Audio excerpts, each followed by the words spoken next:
নমস্কার বন্ধুরা, আমি পূর্ব বর্ধমান জেলার রাজকৃষ্ণ চৌধুরী, একজন 22 স্টেট পাস ক্যান্ডিডেট এবং ঐক্যমঞ্চের একজন দীর্ঘদিনের সহযোদ্ধা। আপনারা সকলে জানেন যে 19 আগস্ট রাজপথে আমাদের এক সুবিশাল আন্দোলনের ডাক দেওয়া হয়েছে। এই আন্দোলনে সকলে আসুন। কাল স্বাধীনতা দিবসের পূর্ণ লগ্নে সকলকে জানাই অনেক অনেক শুভেচ্ছা, অভিনন্দন ও ভালোবাসা। আপনারা জানেন এই বাংলার বুক থেকেই উঠেছিল অনেক সংগ্রামী মানুষ, যারা ইংরেজদের চোখে চোখ রেখে আমাদের জন্য স্বাধীনতা ছিনিয়ে নিয়ে এসেছিল। কবির ভাষায় বলতে গেলে, স্বাধীনতাহীনতায় কে বাঁচিতে চায় হে কে বাঁচিতে চায়, দাসত্ব শৃঙ্খল বলো কে পরিবে পায় হে কে পরিবে পায়। এখনও আমাদের স্বপ্ন বাস্তবায়িত হয়নি। এখন আমাদের যে শিক্ষক হওয়ার স্বপ্ন, সেটা এখনও খাঁচাই বন্দি, তারা এখনও মুক্ত হয়নি। সে স্বপ্ন এখনও মুক্ত হয়নি, এখনও খাঁচাই বন্দি। তো সকলের কাছে অনুরোধ করব, আপনারা 19 তারিখে কলকাতায় আসুন এবং নিজের লড়াই নিজে লড়ুন। আপনারা জানেন দীর্ঘদিন ধরে আমরা বঞ্চনার শিকার হয়েছি, দীর্ঘদিন ধরে আমরা আন্দোলন করেছি, কিন্তু এই আন্দোলনে আমরা সেভাবে সফলতা পাইনি।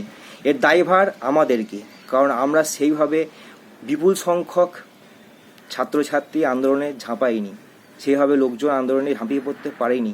এই ব্যর্থতার দায়ভার আমাদেরকেই নিতে হবে। দীর্ঘদিন ডিলেট কমপ্লিট করার পর, দীর্ঘ সময় অপেক্ষা, অনেককে ডিলেট কমপ্লিট করতে অনেক ধার দেনা করতে হয়েছে। তারপরে চাকরি পরীক্ষার জন্য পড়াশোনা করা, রাত জেগে দিন জেগে এক কঠোর অধ্যবসায়। তারপরে দীর্ঘ সময় ইন্টারভিউ নোটিফিকেশনের, ফর্ম ফিল আপের নোটিফিকেশনের জন্য অপেক্ষা করা, পরীক্ষার দীর্ঘ সময় পরে পরীক্ষার দিন পাওয়া, পরীক্ষার প্রস্তুতি নেওয়া, পরীক্ষা দেওয়া, পরীক্ষার পরে দীর্ঘ সময় অপেক্ষা করা নোটিফিকেশনের জন্য। এত দীর্ঘ প্রচেষ্টা, আমরা 90% কাজ সফলতা পার করে ফেলেছি, শুধু 10% জায়গায় দূরে দাঁড়িয়ে আছি। এখন যদি আপনি নতুন করে কোনো নিয়োগে যান, নতুন করে কোনো পরীক্ষায় যান, তার প্রসেসিং অনেক দেরি, দীর্ঘ সময় তার প্রসেসিং। কিন্তু আমরা এখানে প্রায় সব স্টেজ পার করে আছি, সফলতা থেকে একটু দূরে আছি। তাই এর মতো অবস্থায় সকলে মিলে ঝাঁপিয়ে পড়ুন, কারণ আমরা জানেন যদি আর কয়েক মাস পরেই ভোটের দামাকা বেজে যাবে। তখন যদি ভোটের আগে আমরা নিয়োগ না নিয়ে আসতে পারি, তাহলে দীর্ঘ অতল গহ্বরে আমাদের স্বপ্ন তলিয়ে যাবে। এরপর কবে কি হবে কেউ জানে না। কাজে এই সুবর্ণ সুযোগ কেউ হেলায় হারাবেন না। সকলে মিলে আসুন, সবার সঙ্গে দেখা হবে রাজপথে। সকলে কাঁধে রেখে প্রত্যেকে আমরা লড়াই করব এবং আমরা নোটিফিকেশন ছিনিয়ে নিয়ে আসবো।